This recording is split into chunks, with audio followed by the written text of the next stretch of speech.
교황 율리오 2세와 나 사이에 있었던 모든 불화는 라파엘로의 질투 때문이었다. 나를 파멸하기 위해 라파엘로는 교황을 속여 무덤을 세우는 계획을 중지하도록 시켰다. 그는 충분히 이런 일을 꾸몄을 것이다. 왜냐하면 그가 미술에서 이룬 모든 것은 바로 나한테서 얻은 것이기 때문이다. 자신보다 8살 어린 라파엘로가 죽은 지 무려 20년이 흐른 후 70살에 접어든 미켈란젤로가 과거를 회상하며 쓴 내용입니다. 두 사람의 관계가 어긋난 것은 바로 두 사람이 시스티나 예배당 천장화와 아테네 학당이라는 걸작을 만들던 시기였습니다.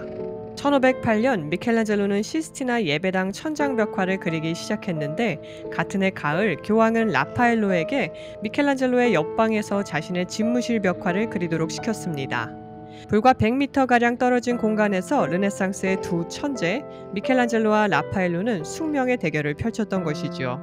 라파엘로가 25살, 미켈란젤로가 33살 때의 일이었습니다. 오늘은 신이 내린 손을 가진 조각가라 불리는 미켈란젤로와 천재적인 색감과 구도로 찬사를 받은 화가 라파엘로의 치열한 라이벌 관계에 대해 다뤄보고자 합니다. 둘의 경쟁은 예술계 최대의 스캔들이었는데요. 과연 어떤 사건들이 그들을 맞붙게 했을까요? 두 천재의 숨막히는 대결, 지금부터 함께 탐험해 봅시다.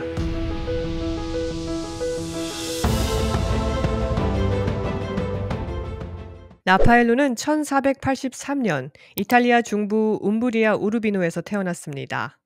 라파엘로의 아버지는 우르비노 내 궁정화가였는데 이탈리아 북부 화풍부터 플랑드르 화풍까지 익힌 실력자였다고 전해집니다. 예술가를 꿈꾸기에 완벽한 환경에서 큰 것이죠.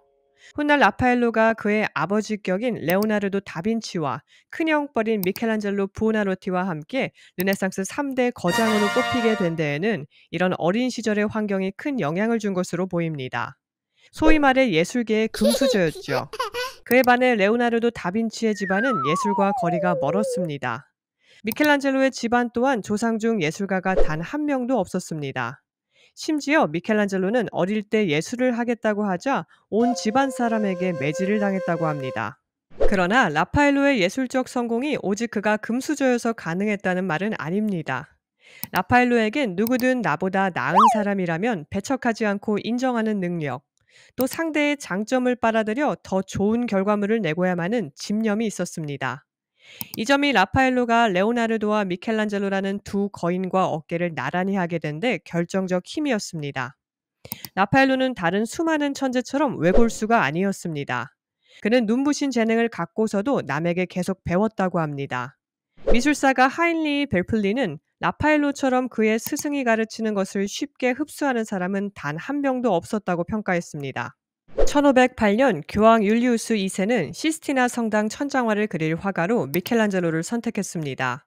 그는 자신은 화가가 아니라 조각가라며 처음엔 제안을 거절했지만 끝내 교황의 명령을 거부할 수 없었죠. 같은 시기 라파엘로는 바티칸 궁전의 방들을 장식하는 임무를 맡게 됩니다. 두 사람은 바티칸에서 나란히 작업하며 보이지 않는 경쟁을 벌였습니다. 라파엘로의 그림이 그려진 바티칸 궁의 방은 오늘날 라파엘로의 방으로 불리며 방 안에 들어가면 그의 걸작들을 볼 수 있습니다. 그 중에서도 아테네 학당은 르네상스 인문주의의 정수를 보여주는 작품이죠. 고대 철학자들이 열띤 토론을 하는 모습을 담은 이 그림의 화면 중심에는 플라톤과 아리스토텔레스가 나란히 서 있는데요. 플라톤은 하늘을 가리키며 이상주의를 강조하고 있고 아리스토텔레스는 땅을 가리키며 그의 현실주의적 면모를 상징적으로 보여주고 있습니다. 흥미로운 점은 그림의 전면 왼쪽 아래에 앉아있는 철학자 헤라클레이토스를 그릴 때 미켈란젤로를 모델로 했다는 사실입니다. 그는 생각에 잠긴 듯한 자세로 무겁게 팔을 꿰고 있는데요. 투박한 부츠와 고독한 표정이 인상적입니다. 이외에도 그림의 중심인 플라톤의 얼굴에 존경하는 스승인 다빈치의 얼굴을, 그림의 맨 오른쪽 구석에 있는 제자들 사이에 자기 얼굴을 숨겨뒀습니다. 사실 라파엘로는 미켈란젤로를 자신의 작품에 그려넣을 생각이 없었습니다. 왜냐하면 성격 더러운 미켈란젤로가 라파엘로를 대놓고 싫어했기 때문이었죠. 라파엘로는 사교성이 뛰어나고 온화한 성격 덕분에 교황과 교황청 관계자들에게 많은 사랑을 받았습니다. 그는 종종 교황과 대화를 나누며 예술적 조언을 듣기도 했죠. 반면 미켈란젤로는 괴팍하고 고집스러운 성격으로 유명했는데요. 이는 교황 율리우스 2세와의 관계에서도 잘 드러났습니다. 교황은 미켈란젤로에게 시스티나 성당 천장화를 맡기면서도 끊임없이 압박하고 때론 언성을 높였습니다. 한 번은 도대체 언제쯤 작업이 끝날 것 같냐는 교황의 재촉에 미켈란젤로가 이렇게 대답했다고 합니다. 제가 작업을 끝내는 날에 끝날 겁니다. 이 말에 엄청난 모욕감을 느낀 교황은 지팡이를 휘둘러 미켈란젤로의 등짝을 내리쳤습니다. 갑작스러운 등짝 스매싱에 화가 난 미켈란젤로는 하던 일을 전부 때려치고 로마 밖으로 나가버렸습니다. 타고난 완벽주의자였던 미켈란젤로는 자신의 미완성 작품을 남에게 보여주는 것을 극도로 싫어했다고 하는데요. 시스티나 성당의 천장화를 작업 중일 때도 외부인은 일체 들어올 수 없었다고 합니다. 그랬기에 미켈란젤로가 잠시 자리를 비운 이 틈은 라파엘로에게 절호의 기회였습니다. 성질 더러운 미켈란젤로가 돌아오기 전까지 작품을 염탐하고 싶었던 그는 쏜살같이 그의 작품을 보러 달려갑니다. 그리고 엄청난 충격을 받게 됩니다. 비록 미완성이었지만 미켈란젤로의 압도적인 실력에 경외감을 느꼈지요. 작업을 염탐하고 돌아온 라파엘로는 뒤늦게 자신의 작품 아테네 악당에 그를 향한 존경의 의미로 미켈란젤로를 그려넣게 됩니다. 그런데 헤라클레이토스는 뛰어난 지성만큼이나 심술궂은 성격으로도 유명한 인물입니다. 아마도 헤라클레이토스의 얼굴에 미켈란젤로의 얼굴을 그려넣은 것은 미켈란젤로의 예술론에 대한 깊은 존경을 표현하고자 한 동시에 그의 별 볼 일 없는 인간성을 드러내고자 한 듯합니다. 이들은 외모도 정반대였다고 전해집니다. 당시 기록들에 의하면 라파엘로는 굉장한 미남이었고 미켈란젤로는 평균보다 떨어지는 외모였다고 합니다. 특히 크게 휘어진 매부리 코가 그의 인상을 더욱 험악하게 만드는데요. 미켈란젤로의 코가 휜 이유는 젊은 시절 그가 싸움에서 크게 다쳤기 때문입니다. 당시 유명한 조각가이자 동료였던 피에트로 토리자노와 미켈란젤로는 같은 미술학교에서 공부했는데 미켈란젤로의 재능이 두드러지자 질투심을 느낀 토리자노가 주먹으로 그의 얼굴을 가격했다고 알려져 있습니다. 그때의 가격으로 미켈란젤로의 코뼈는 내려앉았는데요. 지금처럼 성형 기술이 발달하기 전에 대형 사고가 난 바람에 미켈란젤로의 코뼈는 부러진 채로 영원히 휘어져 버렸다고 해요. 이 사건 이후 미켈란젤로는 자신의 외모에 더욱 무관심해졌고 가뜩이나 성격 더럽기로 유명했던 그는 사고 이후 더욱 외골수적 성격이 되었다고 전해집니다. 그래서인지 미켈란젤로는 평생 독신으로 지냈으며 연애에 대한 기록이 거의 남아있지 않습니다. 다만 그의 시에서 동성 친구를 향한 강한 애정을 볼 수 있죠. 반면 라파엘로는 연애에 있어서도 천재적이었습니다. 그는 무수히 많은 연인을 두었으며 특히 마르게리타 루티라는 여성을 깊이 사랑했다고 알려져 있습니다. 두 사람에게 작업을 맡겼던 교황 율리우스 2세가 세상을 떠나자 교황 레오 10세가 새롭게 즉위하게 됩니다.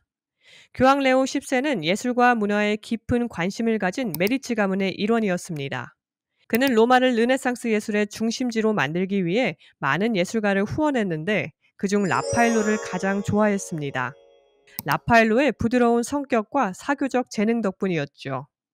반면 미켈란젤로는 새로운 교황과도 관계가 순탄치 않았습니다. 그는 성 베드로 대성당의 건축을 맡기도 했으나 교황과 자주 갈등을 겪었고 교황의 지나친 간섭을 불쾌하게 여겼습니다.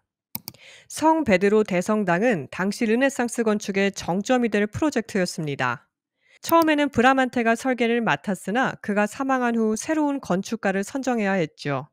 교황 레오 10세는 라파엘로를 건축 책임자로 임명했고 이는 미켈란젤로의 불만을 초래했습니다. 미켈란젤로는 조각과 건축에 대한 깊은 이해를 가지고 있었지만 그의 스타일은 대담하고 혁신적이었습니다. 반면 라파엘로는 보다 고전적이고 조화로운 디자인을 선호했죠. 라파엘로는 브라만테의 원형 구조 계획을 유지하면서 더 화려한 외관을 구상했지만 미켈란젤로는 지나치게 장식적인 요소를 배제하고 단순하면서도 강렬한 형태를 원했습니다. 그가 후에 담당하게 된 돔 설계는 르네상스 건축의 걸작으로 평가받습니다. 하지만 이 과정에서 라파엘로와의 경쟁은 더욱 격화되었고 미켈란젤로는 라파엘로가 자신을 견제하기 위해 의도적으로 방해한다고 의심했습니다. 두 사람의 갈등은 라파엘로가 1520년 갑작스럽게 사망하면서 종결되었습니다. 그의 나이 불과 37살이었죠. 그의 죽음은 로마 전역을 충격에 빠뜨렸습니다. 결국 성 베드로 대성당의 최종 설계는 미켈란젤로의 손에 의해 완성되었고 그의 돔 디자인은 지금까지도 위대한 건축물로 남아 있습니다. 미켈란젤로는 이후에도 수십 년간 활동하며 최후의 심판과 같은 걸작을 남겼습니다. 그러나 그는 라파엘로의 인기와 성공을 질투했다고 전해집니다. 라파엘로와 미켈란젤로의 경쟁은 르네상스 예술의 황금기를 만들어낸 원동력이었습니다. 두 거장이 서로를 위식하며 더 나은 작품을 만들려 했기에 우리는 오늘날 시스티나 성당의 장대한 천장화와 아테네 악당 같은 걸작을 감상할 수 있는 것이죠. 이 경쟁은 단순한 갈등을 넘어 예술적 혁신을 이끌어낸 동력이었습니다. 경쟁은 때로 불편하고 힘들 수 있지만 그 속에서 성장과 창조적 에너지가 생긴다는 것, 그리고 아무리 치열한 라이벌이라 할지라도 서로의 재능을 인정하는 것이 얼마나 중요한지 다시금 생각하게 됩니다. 오늘 이야기 흥미로우셨나요? 라파엘로와 미켈란젤로처럼 우리도 경쟁 속에서 더 나은 자신을 발견할 수 있길 바라며 오늘 영상은 여기서 마치겠습니다. 여러분의 좋아요와 구독, 알림 설정은 저에게 큰 힘이 됩니다. 다음에도 더욱 재미있고 깊이 있는 미술 이야기로 돌아올게요. 감사합니다.